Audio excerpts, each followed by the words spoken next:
Now, also, I have this PowerPoint that I've put together for us over some of the new updates more in depth, which includes fusions, champion buffs, stuff like that. And at the very end, dude, I finally got a glimpse into like the genuine mechanics of how hit mechanics work in Raid. So stay tuned for that. The first page, we got the Death Knot with his friendship rainbow. No, that is not a pride rainbow, it's for friendship. Imagine like in SpongeBob when he's like, imagination.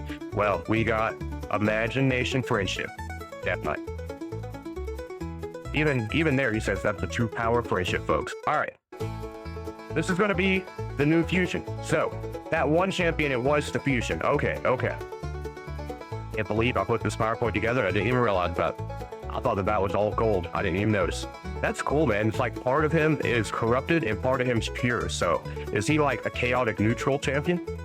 I like it. Let's get into his kit. The A1 Triumphant Blow attacks one enemy, has a 75% chance, hooks up to 100 to put a big boy decrease attack for 2 turns, and it cannot be resisted or blocked if the champion's under a burn.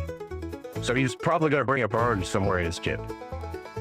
The A2, or Go in Spain, attacks one enemy, will ignore 50% of the target's defense if it's under a burn. This damage inflicted by the skill increases by 10% for every turn remaining on any debuffs on this champion and the target, stacking up to 200%. Holy cow, that's gonna nuke. It's only one hit and a single target, so Mercurial is automatically gonna kind of put him in the dirt. But if you've already got that Mercurial stacks broke off, that will freaking nuke. And if the damage inflicted by this skill is less than 50% of the target's max HP, it steals all buffs from the target and places a stun on them for 2 turns. These effects cannot be resisted if the target's under a burn. So even if it like weak hits or something, you're going to strip all the buffs, so you're still getting some kind of utility out of it. It's on a 3-turn cooldown, which, you know, what do you expect? That seems to be about the standard. Finally, you got the A3, Victor's Bounty, on the 4-turn cooldown, looking down to 3. It's got an active effect that it puts a 50% increased attack and a magma shield, which up until Solinar, none of the other champions brought a magma shield to the team. You can get it from relics, and he's giving it to everybody. Solinar just gives it to himself. And the value of the magma shield is equal to 30% of this champion's max HP. And he is an HP nuker, so you're going to want him at least 100, 110k HP, and then you'll be getting out like a 30k shield, 40k shield. Also places a taunt on this champion for 2 turns, and then passively decreases the damage all allies receive by 20% while this champion is not under a decreased defense buff. Well, why would he be under a decreased defense buff to begin with? You don't even see that in the arena much anymore. And you can increase the shield by 20%. Now, what I've never been able to figure out is when it says shield 20%, does that mean it takes the 30% up to 40% like it would with like a buff placement percentage? Or is it 10% of the 30 making it go from 33, 36%? Because that dramatically changes the value of the books on this champion. Either way, being able to put out a magma shield is nice because that stacks on top of a normal shield. And then finally, for the passive, you have Master of Games. This champion is immune to stun, HP burn, and petrification debuffs. Well, that's cool. Not all CCs, but stun and petrification are very prominent in the arena. Between Wukong, you don't see Mythrala too much anymore, but Arbias petrifies, and tons of champions stun nowadays. And he looks like he'll help counter Gizmak because he can't place burns on him. Whenever this enemy attacks this champion, has a 100% chance of placing an HP burn on that enemy for 2 turns. So, whenever he gets attacked, it's guaranteed to put a burn out on that champion. The chance decreases to 50% if this champion is under a decreased defense debuff. Why they got this decreased defense stuff in his kit? I don't really understand because you don't see that very often. Unless they're doing it so that there's a way to hard counter him. Do they really think he's that good that they have to put a hard counter into his kit? Occurs once per enemy skill. Whenever an enemy attacks the champion, also has a 50% chance to place a petrification debuff on that enemy for 1 turn. That's pretty crazy. That's a really high percentage, and it decreases to 25% if the champion's under a decreased defense. So, if you're going to fight this guy, you definitely want to bring decreased defense. And then his aura increased ally resistance by 60 in all battles. So what I'm thinking He's only got 2 hits, and each one is a single target, single hit.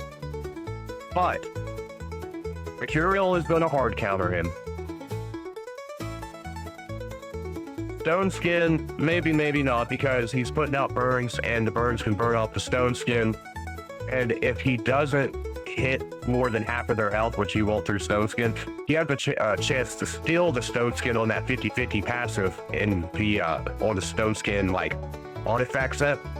Also, if it's like a champion that brings Stone Skin, like our bias, you don't have that 50-50. It can just be stolen like any other buff, and then he could receive that Stone Skin. Also, if he strips the Stone Skin off or weak hits, he's going to put a stun on them, and it can't be resisted if they're under a buddy. So you're going to want to build him and it goes second, definitely. I haven't decided if he'd be better at Mercurial or Stone Skin, though. He's bringing an increased attack, which doesn't make a lot of sense because he's an HP champion, but I guess it's because he's not meant to be your main nuker. He's meant to be like a debuffer that stands there and takes hits and then helps shield your team. Because he's also placed in a taunt, which means anyone who attacks him, between the 100% chance on the burn and 50% on petrification, cut him in half if you can place a decreased defense on him, he's going to be burning and petrifying a lot of people. I'm definitely going for him. I'm a little mixed on how good I think he's going to be. As usual with nukers, it's going to depend on the multipliers. And he's also bringing decreased attack on his A1. So it's going to cut people's attack. Now, into the champion buffs, we have Harvest Jack and Lucan the Steadfast. We'll get into Harvest Jack first. Originally, his A1 was a triple hitter. Each hit had a 25% chance of stealing 1 buff from the target. Each hit also had a 25% chance of placing a standard fear for 1 turn if the target had no buff. So if you stole all their buffs that 3rd hit, or like say if they had 2 buffs, the first 2 hits, you got lucky, it stole both buffs. On that 3rd hit, you could place a fear, or if they have no buffs, you got a 75% chance to place a fear. And it makes it guaranteed if all buffs are stolen from the target.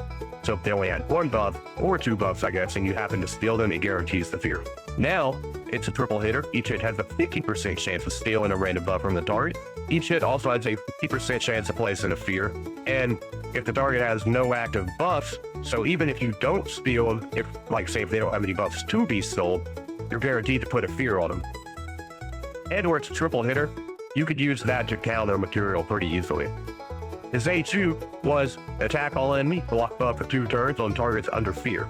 Removes any increased attack from the target or replaces them with a decreased attack, and removes any continuous heals or replaces it with a poison. The number of poisons is equal to the number of continuous heal buffs removed. Now, an AoE removes all buffs from each target full strip, then puts a 50% decreased attack and a block buff on all enemies for 2 turns, then grants an extra turn on a 4-turn cooldown. So effectively it's a 3-turn cooldown, instead of it used to be a 4-turn. So that's a pretty good buff to the skill. The A3, it used to attack all enemies with a 75% chance of putting a true fear on them for 1 turn. It also put a 30% decreased speed for 2 turns and decreased each target storm meter about 15% if the true fear was placed. Also has a 75% chance of placing a sleep for 1 turn if the true fear is not placed. I would almost rather the sleep be placed, because as long as you don't attack that champion, at least they're guaranteed to miss the turn, where true fear is 50-50. But on the other hand, true fear, if it does go up, their cooldown still gets reset even when they don't get that skill. Now, it attacks all enemies, 75% chance of placing true fear for 2 turns, not 1. Then puts the decreased speed for 2 turns and decreases each target storm meter about 30% instead of 15 if the true fear is placed. Also, a 75% chance of placing an unresistible sleep debuff for 1 turn if the true fear is not placed. Unresistible is added. Also decreases the target storm meter by 30%. It's on a 4-turn cooldown though. So, it's a pretty decent skill. I don't think he's going to be meta. I know he's not going to be meta, but it'll definitely make him usable. Used to the passive, whenever attacked, decrease the duration of all buffs on the attacker by 1 turn, which is a pretty good passive. Now, whenever an ally is attacked, has a 50% chance of decreasing the duration of all buffs on the attacker by 1 turn. Whenever this champion is attacked, 100%. And this champion is also immune to fear. And then finally, on the aura, they gave him an aura and used it in Avalon. Increased ally accuracy in all battles for 70%. So I would give that a solid buff. Nothing too crazy. I would say it brought him from, let's call him a 4 out of 10 legendary up to about a 7 out of 10 legendary. Like just a little bit above average. Maybe not even above average, it just brings him in line. But he'll be a good control champion. He's putting out Fear, True Fear, Sleep, and he's stripping buffs passively whenever someone attacks anybody on your team. That's not nothing. Now let's move on to Lugan Steadfast. I'm a little more interested in this guy because he was already halfway decent. He just wasn't nothing crazy. He was very like middle of the pack. So buffing him should make him decent. Before, you have to have it ascended, but attacks one enemy, heals all allies by a quarter of the damage inflicted. Puts a shield buff on this champion equal to 10% of their max HP for 2 turns. So great against the Scarab King. Now, attacks one enemy, heals all allies by a quarter of the damage inflicted, has a 50-50 chance of placing a stun. That's a great addition. And when counter-attacking, it will also ignore 20% of the target's defense, and the damage multiplier is being increased. It's a pretty good A1. The 50-50 stun is great. Now, the A2 used to place 60% increased defense on this champion for 3 turns, and a 50% ally protection on everyone for 2 turns. Now, 60% increased defense, a 50% ally protection, and a shield buff equal to 30% of the champion's max HP on all allies for 2 turns. So it looks like they took the increased defense from 3 turns down to 2, but instead of it only being for himself, it's on everybody. And the ally protection stayed the same, but they added a shield buff equal to a third of the champion's max HP. It's on a 4-turn cooldown. I feel like that really should be a 3-turn cooldown skill, but that's a huge increase. And you see, on the flip side, you see this guy in tons of PvE maps like Earth City, Doom Tower, places like that. So we're gonna have to watch out for him a little bit there. He's gonna make the enemies way harder to take down. And then finally, the A3. It used to be an attack all enemy, 80% chance of putting a block active skill debuff out for 2 turns. Now, it attacks all enemies, 80% of decrease in the duration of all buffs by 2 turns, also has an 80% chance of placing a block active skill. So now, you can strip the enemy team of their buffs and block their skills, and it will ignore a quarter of each target's defense if this champion is under its shield debuff. And the damage multiplier has been increased, and instead of it being on a 4-turn cooldown, now it's a 3-turn cooldown. That's a pretty potent skill. Full strip and block active skills. That's what Cometus has on his A2. And that's a mythical. And Cometus doesn't ignore a quarter of their defense, which he does other stuff, but still, like, that's a very strong skill, especially if the damage multiplier got increased to anything substantial. Finally, he has a passive. Whenever an enemy attacks an ally under a shield, counterattacks with this champion's default skill with that 50-50 stun. The damage inflicted by this champion increases by 10% per active buff on allies played by this champion. So, if he's bringing increased defense, ally protection, and a shield, that's 3 times 4 is 12. That could be up to 120% damage increase on the A1 that ignores 20% of their defense and could stun them. And it's going to heal all allies by a quarter of the damage inflicted, so that's little passive heals going off left and right. I'm pretty impressed at that. That's going to be, I would say, taking him from a 6 out of 10 champion up to maybe an 8 out of 10. That definitely is going to bring him from, if you want to put a letter on it, from like a C+ to like an A-, maybe even a solid A. We'll have to see the damage multipliers. And if they give him crazy multipliers, he might be on the upward ends of A. Now, to what I feel like is one of the most interesting pieces of info I've gotten in Raid, especially for people that don't really know the way the numbers work for weak, critical, strong, and normal hit. Hit Mechanics 101. Below you'll find a detailed explanation of how the game calculates weak, normal, critical, and strong hits. The hit priority. All possible hit tops are calculated once, meaning we always work with a total of 100% from which all other values are taken. Normal hits are the baseline. They would have a 100% chance of occurring if no other variables apply. But this is where the following hit priority come into play. Weak hits, critical hits, strong hits, normal hits. Hits of a higher priority will always take up their allotted chance from the hole. That means weak hits always happen 35% of the time when attacking an infinity disadvantage. Critical hits are the next priority, so if a champion's crit rate stat is at 50%, the following chances to apply 35% weak hit, 15% chance critical hit, because you would subtract the 35% weak hit from the 50% crit rate. So if you're going up against a bad affinity, say you're Force going up against Magic, and you have a 100% crit rate, you really only have a 65% crit rate. That's basically what that means. And a 50% normal hit. The game makes a roll, and the hit type is determined by the result according to those percentages. So if you're going up against somebody that has a strong affinity to you, in order to have a 100% crit rate, you would really need a 135% crit rate. But that's long story short with that. Keep in mind that lower priority hits will never activate if their chance is below that of a higher priority hit. So if a champion has an affinity disadvantage against the target champion and crit rate below 36%, a critical hit can never occur. Here are the baseline chances. Normal hit, 100% before higher priority hits, chances take up on their portion of that chance. Strong hits, 50% with an affinity advantage. Critical hit, determined by the champion's crit rate stat, plus 15% with an affinity advantage. So if you're strong affinity, 85% crit rate would really act as a 100% crit rate. And weak hits are, as we've said, 35% with an affinity disadvantage. Over here, we have a graph of how that would work. If you're weak affinity to somebody, you subtract 35 from that 100%, and that gives you a 65% chance of weak hitting. Strong hit, can't do it, and critical hit, you would add 15% to it. A little bit more detail. Affinity disadvantage.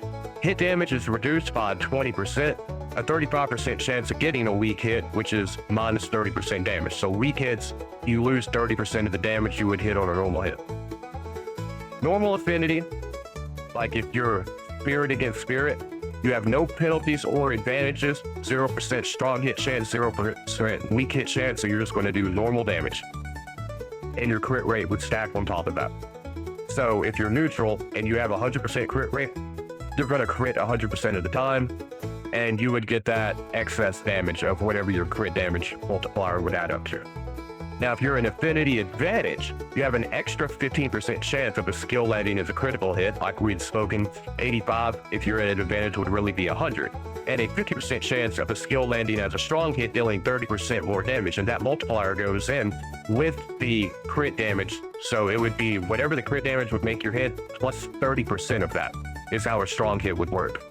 Now, on a weak hit, you lose 30% of your damage and cannot activate skill-based debuffs. So if you're a spirit affinity going against the Magic and you're trying to put out a decreased defense, you're going to lose 30% of the damage from the attack, and you can't land your debuff unless it's specified in the kit that's different, which some champions do have. Now on normal hits, no penalty or advantages when placing debuffs, and then a strong hit, just your standard 30% damage. Over here is a graph that explains that.